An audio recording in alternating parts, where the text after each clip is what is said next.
दोस्तों, चढ़ती जवानी और हवस की ये कहानी सुनकर आपको बहुत ज्यादा हंसी आने वाली है, लेकिन हंसी के साथ साथ आप आपराधिक मानसिकता को भी समझ पाएंगे, जिससे आपको खुद को और अपने परिवार को सुरक्षित रखने में काफी मदद मिलेगी। दोस्तों, दिल्ली के कोटला मुबारकपुर का रहने वाला मानव अग्रवाल 40 साल का हो गया था, लेकिन उसकी शादी नहीं हुई। जिस इंसान की शादी ना हो, उसका परिवार ना हो, तो वह दूसरे की बहन बेटियों पर बुरी नजर डालेगा, इसमें कोई शक नहीं है। जब इंसान की जिंदगी में जवानी का दौर चलता है तो उसे जिस्म की भूख सताना स्वाभाविक है। मानव अग्रवाल के साथ भी कुछ ऐसा ही हो रहा था। उसकी जवानी ढलने के कगार में थी, लेकिन उसने अभी तक ओपनिंग भी नहीं की थी, लिहाजा वह महिला के स्पर्श मात्र के लिए तरस रहा था।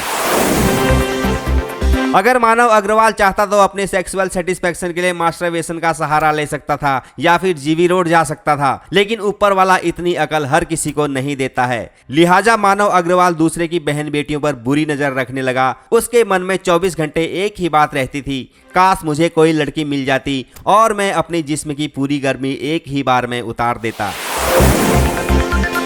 दोस्तों, दिल्ली का जोरबाग मेट्रो स्टेशन एक ऐसा स्टेशन है जहां बहुत कम भीड़ होती है। एक दिन शाम के वक्त एक खूबसूरत लड़की मेट्रो का इंतजार कर रही थी। इस वक्त मानव अग्रवाल भी मेट्रो स्टेशन के अंदर था। उसने अकेली लड़की को देखा तो उसके शरीर में करंट दौड़ने लगा। उसका मन कर रहा था कि पलक झपकते ही वो लड़की को दबोच ले, लेकिन उसे मालूम था यहाँ सीसीटीवी कैमरे लगे हुए हैं। बहुत देर खुद को कंट्रोल करने के बावजूद भी मानव अग्रवाल आउट ऑफ कंट्रोल हो गया। फिर वो एड्रेस पूछने के बहाने लड़की के पास गया। उसके हाथ में एक फाइल थी। जैसे ही लड़की उसे एड्रेस बताने लगी तो उसने तुरंत अपना लिंग बाहर निकाल लिया। जैसा कि आप देख सकते हैं, लड़की बैठी हुई है और मानव अग्रवाल खड़ा है। पोजीशन फिट हो रही है। लड़की एड्रेस बताने में बिजी थी तो मानव अग्रवाल उसके मुंह में देने की कोशिश करने लगा।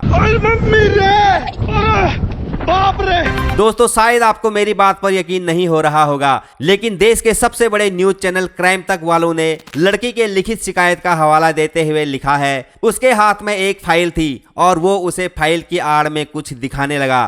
फिर उसने उसका सिर अपने प्राइवेट पार्ट पर झुकाने की कोशिश की, जिसके बाद लड़की तुरंत वहां से उठकर भाग गई। दोस्तों, अब इतने बड़े न्यूज चैनल वाले मेरी तरह खुलकर बात तो नहीं कर सकते हैं। मैं बेशरम लोगों की बातें बेशरम होकर बताता हूं, लेकिन ऐसा हर कोई नहीं कर सकता है। दोस्तों, ये घटना बीते 2 जुलाई की है। लड़की ने तुरंत मेट्रो स्टेशन से बाहर आकर पुलिस में शिकायत की। 3 जुलाई को मीडिया में हल्ला हो गया तो 4 जुलाई को मानव अग्रवाल नेपाल भाग गया। लेकिन हमारे देश की पुलिस चाहे तो अपराधी को पाताल लोक से भी ढूंढ सकती है।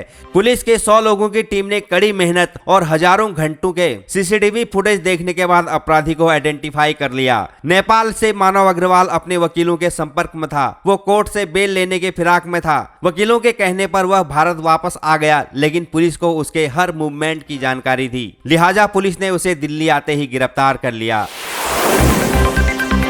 दोस्तों, अब सोचने वाली बात यह है कि आखिर बिना जान पहचान के कोई लड़की किसी अनजान पुरुष का मुंह में कैसे ले सकती है। चाहे कुछ भी हो, लेकिन ये वारदात हमें बहुत कुछ सिखाती है। खास तौर पर लड़कियों को कभी भी सुनसान जगह में अकेले नहीं जाना चाहिए और हमें अपनी बहन बेटियों की सुरक्षा हमेशा ध्यान में रखनी चाहिए, क्योंकि समाज में ऐसे हौसी दरिंदों की कमी नहीं है। ऐसा अपराधी कोई भी हो सकता है, हमारा पड़ोसी भी हो सकता है और कोई रिश्तेदार भी हो सकता है।